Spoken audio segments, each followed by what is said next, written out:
Praise lord. ఈ video చూసినప్పుడు మీ అందరికీ ప్రభు యేసుక్రీస్తు నామములో వందనాలు తెలియజేస్తున్నాను. ఈరోజు మనం ప్రత్యక్ష గుడారంలోని ప్రహరీ గురించి ఒక విషయం నేర్చుకోబోతున్నాం. ఇప్పటికే ప్రత్యక్ష గుడారం గురించి అనేక వీడియోలు మనం నేర్చుకుంటూ వచ్చాము, అనేక అంశాలు నేర్చుకుంటూ వచ్చాము. ఇంచుమించు 30 వీడియోలు దాటి మనము ప్రత్యక్ష గుడారం గురించి నేర్చుకుంటూ వస్తున్నాము. ఎవరైనా చూడకపోతే కనుక ఒకసారి తప్పనిసరిగా మన యొక్క ఛానల్లో ఉంటే చూడండి. అయితే కనుక మనం ఇప్పటికే ప్రహరీ గురించి ఒక 14 విషయాలు నేర్చుకుంటూ వచ్చాము. చివరిగా యొక్క ప్రహరీ గురించి మనం ఒక విషయం నేర్చుకోవాల్సి ఉంది. ఆ విషయం ఏంటంటే కనుక ప్రహరీ వేరుగా ఉన్న స్థలము, వేరు చేసినటువంటి స్థలం అన్నమాట. అది చూస్తే కనుక ప్రహరీ అనేది బయట ఉన్నటువంటి స్థలాన్ని, లోపల ఉన్నటువంటి స్థలాన్ని వేరు చేస్తూ ఉంటుంది.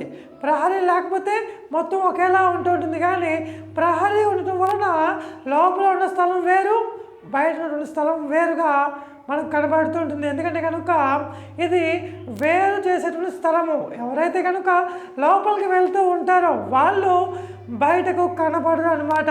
బయట లోకంలో లేకపోతే అరణ్యంలో అనేక రకాల ఆకర్షణలు ఉంటూ ఉంటాయి. అరణ్యంలో ఆ నేత్రాశకు సంబంధించి చూపుకు ఇంపుగాను, చెవులకు ఇంపుగాను ఆకర్షించేవి చాలా ఉంటూ ఉంటాయి. అయితే కనుక అవన్నీ కూడా ఇక ప్రహరీ లోపల ఎవరైతే ఉంటూ ఉంటారో వారికి అసలు కనబడవు అనమాట. మనం ఆలోచించవచ్చు. ఎవరైనా కనుక ఒక వ్యక్తి కనుక యొక్క ప్రహరీ లోపలికి వెళ్తే కనుక యొక్క ప్రహరీ అనేది 5 మూరల పొడవు ఉంటూ ఉంటుంది, ఎత్తుగా ఉంటూ ఉంటుంది. కాబట్టి అనగా 7.5 అడుగుల ఎత్తు ఉంటుంది. కాబట్టి బయట ఏం జరుగుతుందో లోపలికి కనబడదు, లోపల ఏం ఉంటుందో బయటకు కనబడదు. అందుకని దీని గురించి ఒక వాక్యం ఉంది కదా, సిలువను కూర్చున్నటువంటి వార్త ఆయనను నమ్మిన వారికి శక్తిగా ఉంటూ ఉంటుంది, నమ్మలేని వారికి వెరితనంగా ఉంటూ ఉంటుంది. ఎందుకంటే కనుక సిలువను కూర్చున్నటువంటి వార్త లోపల ఉన్న వారికి శక్తి, బయట ఉన్న వారికి వెరితనంగా కనబడుతుంటుంది. ఎందుకంటే కనుక వాళ్ళకేం అర్థం కాదు, వాళ్ళకేమీ ఉపయోగం ఉండదని చెప్పారు అనుకుంటూ ఉంటారు. అయితే కనుక ఇక ప్రహరీ అనేది వేరు చేసేటువంటి స్థలము, లోకాన్ని సంఘాన్ని వేరు చేసేటువంటి స్థలము. లోకంలో అనేక ఆకర్షణలు ఉంటూ ఉంటాయి, లోకంలో అనేక మహిమలు ఉంటూ ఉంటాయి, లోకంలో అనేక రకాల శక్తులు ఉంటాయి, అనేక రకాల దురాత్మలు ఉంటాయి, అనేక రకాలుగా మనుషులను ఆకర్షించేటువంటి శక్తులు ఉంటూ ఉంటాయి. అనగా శరీరాశ, నేత్రాశ, జీవపు దంభం. మనం అనుకోవచ్చు కదా, ఈ 3 కనుక మనల్ని ఆకర్షిస్తే కనుక మనము యొక్క ప్రహరీ లోపల ఉన్న వారిగా మనం భావించలేము. ఎందుకంటే కనుక లోపలికి వెళ్ళిన తర్వాత మనము శరీరాశ, నేత్రాశ, జీవపు దంభం అనేవి ఏవి కూడా మనల్ని ఆకర్షించకుండా ఇక ప్రహరీ చేస్తూ ఉంటుంది. మీకు ఇంకా అర్థం కావాలంటే కనుక ఎవరైనా ఒక వ్యక్తి కనుక ఇక ద్వారం గుండా లోపలికి వెళ్తే కనుక వారికి ఇక బయట ఏం జరుగుతుంటుందో కనబడదు. బయట అరణ్యంలో ఎటువంటి పాపం జరిగినా, ఎటువంటి శరీరాశ ఉన్నా, ఎటువంటి నేత్రాశ ఉన్నా, ఎటువంటి జీవపు డంబం ఉన్నా సరే ఇవేమీ కూడా లోపల వ్యక్తికి కనబడం. సాధారణంగా మనం ఆలోచించుకోవచ్చు, మనకి ఏదైనా గుర్తు వస్తేనే చేస్తూ ఉంటాం. అది మనకు గుర్తు రాకుండా ఉంటే కనుక మనం దాని జోలికి వెళ్ళము. అలానే పాపం చేయాలన్న ఆలోచన కూడా మనకు వస్తేనే మనం చేస్తాం, కానీ మనతో మనము చేయలేము. అయితే కనుక ఎవరైతే కనుక ఈ యొక్క ప్రహరీ లోపల ఉంటూ ఉంటారో వారికి ఎప్పుడు కూడా బలియాగం, పాపక్షమాపణ, అలానే దీపోక్షం దగ్గర దేవుని యొక్క వాక్యాన్ని ధ్యానించుకోవడం, అలానే బల్లారాధనలో పాల్గొనడానికి సాదృశ్యంగా సన్నిధి రొట్టెల బల్లను ఇక రొట్టెలను భుజించడం, అలానే ధూపవేదిక దగ్గర దేవునికి ప్రార్థన చేసుకోవడం, దేవుని మహిమపరచడం, ఇలాంటి పనులు మనం చేసుకుంటుంటాం. కానీ లోకంలో ఏం జరుగుతుంటుందో మనము ఆలోచించలేము. ఎందుకంటే కనుక లోకంలో ఏం జరుగుతుంటుందో మనకు తెలియదు. అది కనుక నేటి కాలంలో చాలామంది ఎలా ఉంటున్నారంటే కనుక ఇక ప్రహరీ బయట ఉంటూ లోపల ఉన్నట్టుగా బిళ్ళపెస్తూ ఉంటున్నారు. ఉండేదేమో ప్రహరీ బయట, ఉండేదేమో ఈ యొక్క ప్రకారం బయట ఉంటూ ఉంటారు. కానీ వాళ్ళు ఎలా వ్యవహరిస్తూ ఉంటారంటే కనుక లోపల ఉన్న వ్యక్తులుగా వ్యవహరిస్తూ ఉంటారు. నేను ఎవరనుకున్నావు, నేను బాగా మంచి క్రైస్తవుని, నేను చాలా పరిశుద్ధుని, నాకేం సంబంధం లేదు అని అనుకుంటూ ఉంటారు. మీరు పరిశుద్ధులే, మీరు మంచివాళ్ళే. అయితే ఎక్కడ ఉంటే మీరు పరిశుద్ధులు అంటే కనుక యొక్క ప్రకారం లోపల ఉంటేనే మీరు పరిశుద్ధులు. ఈ యొక్క ఆవరణంలోనికి వస్తేనే, ప్రత్యక్ష గుడారం లోపలికి వెళ్తేనే మీరు పరిశుద్ధులు. మీరు లోకంలో ఉండి నేను పరిశుద్ధుడిని అని చెప్పి ఎలా చెప్పుకోగలుగుతున్నారో ఒకసారి ఆలోచించవలసిందిగా మనం చేస్తూ ఉంటున్నాను. లోకం అంటే బురదలో ఉండి నేను పరిశుద్ధుడిని అని చెప్పుకోవడం సరి అయినది కాదు. లోపలికి రావాలి, లోపలికి వచ్చి అప్పుడు మీరు పరిశుద్ధులు అని చెప్పేవారిగా ఉండాలి. ఈ యొక్క ప్రహరీ ఏం చేస్తుందంటే కనుక ప్రత్యేకిస్తుంది, మరుగుపరుస్తూ ఉంటుంది. అనగా లోకం నుంచి నిన్ను వేరు చేస్తూ ఉంటుంది. నీవు లోకానికి కనబడకుండా చేస్తూ ఉంటుంది, లోకం నీకు కనబడకుండా కూడా చేస్తూ ఉంటుంది. నేటి కాలంలో అనేక మంది శరీరాశ, నేత్రాశ, జీవబ్రహ్మం ద్వారా వారి యొక్క జీవితాలను పాడు చేసుకుంటున్నారు. అంటే వాళ్ళు ప్రహరీ బయట ఉన్నారు అని చెప్పి అర్థం అన్నమాట. లోపలికి వెళ్ళవలసిందిగా వేడుకుంటూ ఉంటున్నాను. మీరు లోపలికి వెళ్తే కనుక, క్రీస్తు లోపలికి వెళ్తే కనుక, ప్రత్యక్ష గుడారము క్రీస్తుకి సాదృశ్యము. మరి మనము క్రీస్తులోనికి వెళ్తే కనుక తప్పనిసరిగా మనం యొక్క శరీరాశను, నేత్రాశను, జీవపు డమ్మమును మనము జయించవచ్చు. అవి లోకంలో ఉన్నాయి. మనం కూడా లోకంలో ఉంటేనే అవి మనకు కనబడుతూ ఉంటాయి. మనం సంఘంలో ఉంటే కనుక, మనం క్రీస్తులో ఉంటే కనుక, మనము వేరుపరచబడి ఉంటే కనుక ఇక ప్రహరీ మనను వేరు చేస్తుంటుంది, మరుగుపరుస్తూ ఉంటుంది. అనగా లోకానికి నీవు కనబడవు, నీవు లోకానికి కనబడకుండా ఆ యొక్క ప్రహరీ చేస్తూ ఉంటుంది. కాబట్టి తప్పనిసరిగా మనం ప్రహరీ లోపల ఉండవలసిన వారమే ఉన్నాము. మనం ఆలోచిస్తే కనుక యొక్క శరీరాశ అనేది చాలా ప్రమాదకరం. ఈ మూడింటిని చేస్తే కనుక మనకి ఇంకా ఆ తిరుగు లేదు అని చెప్పి అనుకోవచ్చు. శరీరాశ ఏది పడితే అది కావాలని కోరుకుంటూ ఉంటుంది. ప్రతిదీ కూడా నాకే కావాలనుకుంటూ ఉంటుంది. నేత్రాశ చూసిందల్లా కావాలనుకుంటూ ఉంటుంది. యొక్క అవ్వ పాపం చేసినందుకు కనుక అది నేత్రాశ ద్వారానే. అలానే జీవముడమ్మం నేనే గొప్పనైపోవాలి, నాకంటే గొప్పలు ఉండకూడదు అనేటువంటి ఒక ఆలోచన. అందుకనే ఈ యొక్క ఆలోచన ద్వారా అపవాది పరలోకం నుంచి కిందకు త్రోసివేయబడ్డాడు. నెబుకద్నెజర్ లాంటి గొప్ప రాజు, ఆ రాజు యొక్క గొప్పతనం గురించి మీకు తెలియాలి కనుక మన యొక్క ఛానల్లో ఒక వీడియో ఉంది చూడండి, నెబుకద్నెజర్ అని చెప్పి.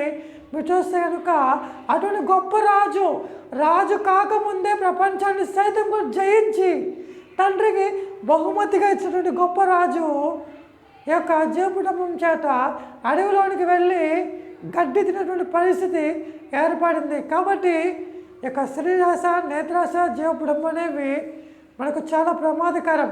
మనకు ఒకవేళ కనుక ప్రహరీ బయట ఉంటే కనుక ఇవి మనను ఆకర్షిస్తూనే ఉంటాయి. మనం సంఘం బయట ఉంటే కనుక, సంఘంలో మనం పాలుభాగస్తులు కాకుండా బయట ఉన్నట్లయితే కనుక ఈ మూడు మనను ఆకర్షిస్తూ ఉంటాయి. ఏదో ఒక సమయంలో బురద అన్నాక కాలు జారక తప్పదు, బురద అన్నాక మీద పడక మానదు, బురద అన్నాక మన యొక్క వస్త్రాలను పాడు చేయకుండా ఉండదు. మనము ఇక బురదలో ఉంటే కనుక ఎంతకాలం పరిశుద్ధంగా ఉండొచ్చు. మన యొక్క తెలివిని బట్టి, మన యొక్క జ్ఞానం బట్టి, మనకున్నటువంటి బలాన్ని బట్టి మనం కొద్దిసేపు లేకపోతే కొన్ని రోజులు మనం పరిశుద్ధంగా జీవించగలం. ఆ తర్వాత మళ్ళీ మనము పాపంలోనికి వెళ్ళిపోయే వారికి ఉంటూ ఉంటాం. అందుకే మనం చూస్తుంటే కనుక క్రైస్తవుల్లో చాలామంది ఒక వారం పాటు పరిశుద్ధంగా ఉంటారు, వారంలో ఏదో ఒక రోజు పాపం చేస్తూ ఉంటారు. ఒక నెల రోజులు పరిశుద్ధంగా ఉండగలరు, ఈ యొక్క నెల రోజులు ఏదో ఒకసారి పాపం చేస్తూ ఉంటారు.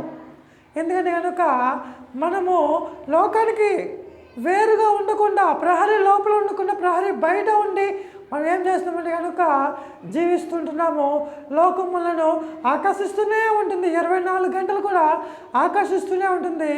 ఏదో ఒక సమయంలో మన యొక్క కంట్రోల్ తప్పి మనము దానికి ఆకర్షితులం అవుతూ ఉంటున్నాం. కాబట్టి ప్రహరీ బయట మనం ఉండకూడదు, ప్రహరీ లోపల ఉండాలి. ప్రహరీ అనేది వేరు చేసేటువంటి స్థలము, మనలను పరిశుద్ధపరచి మనలను మరుగు చేసేటువంటి స్థలము. మనము లోకానికి కనబడకుండా, లోకం మనకు కనబడకుండా, లోకం యొక్క ఆకర్షణలకు, లోకం యొక్క శక్తులకు మనము ఆకర్షితం అవ్వకుండా ప్రహరీ కాపాడుతూ ఉంటుంది. అందుకని మనం చూస్తే కనుక దావీదు భక్తుడు అంటూ ఉంటాడు కదా 42వ కీర్తన 1-2 వాక్యాలు చూస్తే కనుక నేను ఎప్పుడు నీ సన్నిధికి వచ్చేదాను, నేను ఎప్పుడు నీ సన్నిధిలోనికి వచ్చేదాను, నీ యొక్క పరిశుద్ధ స్థలంలోనికి నేను ఎప్పుడు వచ్చేదాను, ఈ యొక్క ప్రహరీ దాటి లోపలికి నేను ఎప్పుడు వచ్చేదాను అని చెప్పి అక్కడ వేడుకుంటూ ఉంటున్నాడు. ఈ యొక్క వాక్యంలో దావీదు యొక్క ఆరాటం, దావీదు యొక్క తపన, దావీదు యొక్క కోరిక మనకు కనబడుతూ ఉంటుంది. అయ్యా నేను ఎప్పుడు నీ సన్నిధిలోనికి వచ్చేదాను, నేను నీ సన్నిధిలోనికి వస్తే కనుక నేను ఇక లోకం నుంచి వేరుగా ఉండగలను, ఇక లోకము ఆకర్షణలు నన్ను ఆకర్షించకుండా నేను ఈ యొక్క సన్నిధిలో పరిశుద్ధంగా ఉండగలను అని చెప్పి అక్కడ దావీదు ఎంతగానో హృదయపడుతున్నట్టుగా మనం చూస్తూ ఉంటాం. అవును, ప్రతి క్రైస్తవుడు కూడా ప్రహరీ లోపల ఉండాలి, ప్రహరీ బయట ఉండి లోపల ఉన్నట్టుగా బిల్డప్ ఇవ్వకూడదు అన్నమాట. ఖచ్చితంగా లోపల ఉండాలి. లోపల ఉన్నట్లయితే కనుక పరిశుద్ధంగా మనము జీవించగలము. మనం చూస్తే కనుక దేవుడు అదే కోరుకుంటూ ఉంటున్నాడు. 50వ కీర్తన 5వ వాక్యం చూస్తే కదా ఆ యొక్క యెహోవా దేవుడు ఏం చెబుతున్నాడు కనుక సియోనులో నుండి ప్రకాశిస్తూ అంటున్నాడు కదా, నాతో నిబంధన చేస్తున్న నా జనులను నా దగ్గరకు సమకూర్చండి, నాతో నిబంధన చేస్తున్న నా జనులను నా దగ్గరకు సమకూర్చండి అంటున్నాడు. ఒకటి ఆయన సన్నిధిలోనికి వెళ్ళాలి అనే ఆరాటం తపన మనకు ఉండాలి. అలానే దేవుడు కూడా ఇష్టపడుతుంటున్నాడు మనము ఆయన యొక్క సన్నిధిలో ఉండాలి అని. నాతో నిబంధన చేసుకుంటున్న నా జనులను నా వద్దకు సమకూర్చండి అని. మనం చూస్తే కనుక 2వ కొరింథీ పత్రిక 6వ అధ్యాయం 14-18 వాక్యాలు చూస్తే కనుక అక్కడ కూడా దేవుడు చెప్తుంటున్నాడు, నేను మిమ్మల్ని చేర్చుకుంటాను. విశ్వాసికి అవిశ్వాసికి పాలు ఎక్కడిది? విశ్వాసికి అవిశ్వాసికి మధ్యలో ప్రహరీ ఉంది కాబట్టి పాలు పంచుకోవడం అనేది కుదరదు. క్రీస్తుకు బలియాలకు సంబంధం ఏంటి? క్రీస్తుకు బలియాలకు మధ్యలో ప్రహరీ ఉంది కాబట్టి మనం చూస్తే కనుక లోకానికి వెలుగు సంబంధమే, చీకటికి వెలుగు సంబంధం ఏంటి? ఎందుకంటే కనుక చీకటికి వెలుగు మధ్యలో ప్రహరీ ఉంది. ఆ ప్రహరీ వెలుగును చీకటిని వేరు చేయక కాపాడుతూ ఉంటుంది. లోకపు శక్తులు ఏవి కూడా లోపలికి రాకుండా కాపాడుతూ ఉంటుంది. లోపల నుండి వ్యక్తులకు ఏది కూడా ఆకర్షణంగా కనబడకుండా, లోపల ఉన్న వ్యక్తులకు ఎటువంటి ఇబ్బంది కలగకుండా యొక్క ప్రహరీ కాపాడుతుంటుంది. అందుకనే పరిశుద్ధులకు అలానే అపరిశుద్ధులకు సంబంధం ఏంటి అని చెప్పి అక్కడ మనకు వాక్యం సెలవిస్తుంటుంది. మనలను దేవుడు చేర్చుకుంటాను అంటుంటున్నాడు. అందుకనే పేతురు రాసినటువంటి మొట్టమొదటి పత్రికలో 2వ అధ్యాయంలో 11వ వాక్యం చూస్తే కనుక మనము పరదేశులము యాత్రికులమై ఉన్నాము. మనం పరదేశులం కాబట్టి, మనం యాత్రికులం కాబట్టి ఒక లోకానికి ఊరికినే వచ్చాము, విహారయాత్రకు వచ్చినట్టుగా వచ్చాము. మన యొక్క జీవితం వేరే, మన యొక్క గురి వేరే, మనం ఉండే ప్రాంతం వేరే. మనం ఎక్కడ ఉండవలసిన వారం అంటే కనుక పరలోక రాజ్యంలో ఉండవలసిన వారము. మనము మొట్టమొదటి నుంచి కూడా క్రీస్తులో ఉన్నటువంటి వారము. మనము కేవలము యాత్రికులుగా ఈ యొక్క లోకానికి వచ్చాము. కేవలం ఒక 100 సంవత్సరాలు, ఇప్పుడు ఎవరు ఉంటున్నారులేండి 60 సంవత్సరాలు లేకపోతే 50 సంవత్సరాలకే అన్ని రోగాలు వచ్చేసి కథలు లేకుండా ఉండి ఆ లావుగా అయ్యి వారు వాళ్ళకి ఆరోగ్యం పాడు చేసుకొని వాళ్ళకి జీవితాన్ని ముగిస్తూ ఉంటున్నారు. అయితే కనుక మనం ఈ యొక్క భూమి మీద 50 సంవత్సరాలు 100 సంవత్సరాలు ఉన్నట్లయితే కనుక దేవుని దగ్గర యుగ యుగాలు ఉండాలి.